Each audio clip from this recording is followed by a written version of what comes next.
5 kilong pansit pa to po ang iluluto natin ngayon. Meron po kasi kami ngayong bisita dito sa aming lugar. Ito sila oh. Oh, nakubad po, macho. Bawal yan. Mag-isa lang tayo ng bawang. Sibuyas.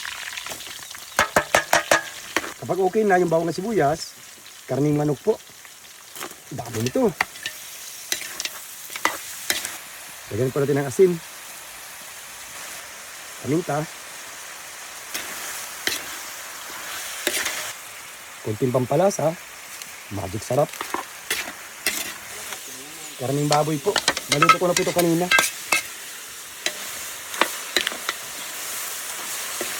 Hipon po. Sagana po talaga ito sa sangkap. Toyo po. Ito nang papasarap yan. Sangkap pa lang po. Napakabango na. Napakasarap na. 5 kilong pansit pa to po yan. Darating po kasi si Mayor.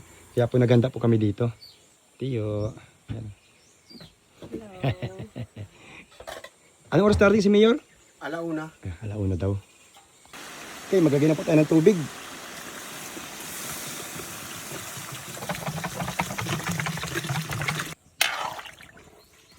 Wait na lang po natin itong kumulo. And then ilalagay na po natin yung pansit.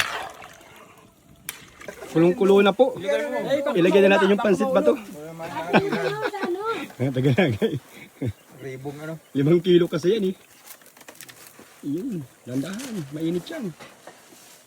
Siya po pala, yung pong ibang rekado, tinanggal po namin. Para pang toppings na lang po. Binawasan po namin ng rekado. Sobra? Magkara tayo. Kunti lang. Ano pa yan? Mahal sa pa. Kaya yan? Kaya yan? Oo. Eto na po. Ilubog po natin yan. Dami. Marami talaga oh. Hawak po sa haligi. Paghahalo. Mabigat. Malapit na pong maluto yan. Maglalagyan na po tayo ng gulay. Repolyo lang po ito.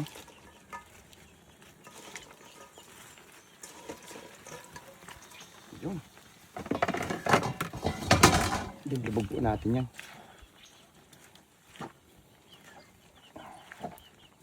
Ito po yung ricado na tinanggal ko kanina para po magkasya yung pansit. Balik na po natin yan. Dami. Then haluin po natin. Yeah.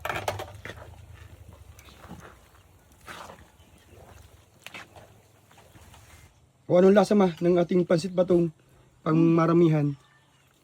Panalo? Sarap! Kuya Bon oh. Yan oh. Kain po, kain. Ito na po yung pansit. Dadali na po nila dun sa event place. Doon na po yung isa. Okay, ingat po kayo. Thank you.